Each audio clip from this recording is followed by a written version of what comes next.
Thank you, Mr. Speaker, and through you to my colleagues. I appreciate this body's consideration of Senate Bill 111, particularly on behalf of rural communities such as those in my district, which through this model are allowed a pathway to consider this important proposed economic development tool. During my time in local government in Owasso and as a member for several years of that city's Brownfield Authority, I came to appreciate the difference that brownfields and the process made in community renewal and economic development. Put simply, brownfields made the impossible possible while spurring investment and revitalization of long dormant and contaminated sites. Every community in our state has that spot, or sadly spots, that keep us looking backward rather than forward. Mitigation, remediation, we can talk about the underlying causes of these costs. Perhaps some of us feel it's out of control environmental policy, maybe excess rules and regulations. But the reasoning aside for the cost, whatever the cause, the result is that inherent costs are there on these difficult sites, and those costs have taken rational development decisions out of the picture.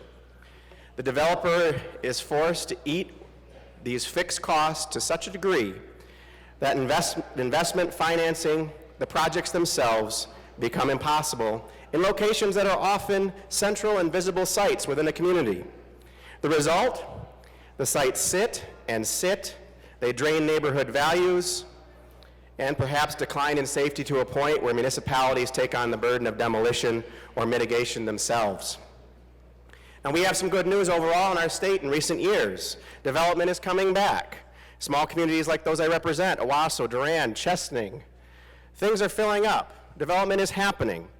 But what has happened is that we are faced with a good problem in that the remaining spots in some of these central corridors are indeed the toughest sites. We're getting down to the toughest sites. Historic preservation is another part of this process that's not receiving too much attention.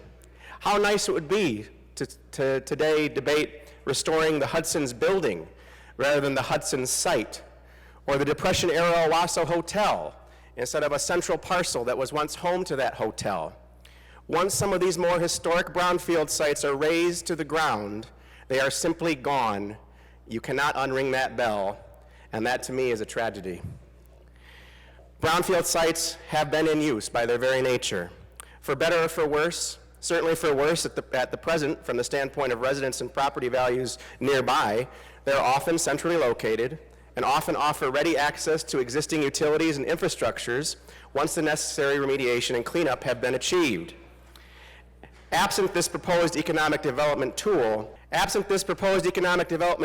will continue to see investment out of state or on sites which create further sprawl pressures and additional taxation pressures on local governments and taxpayers to provide new public services and necessary infrastructure.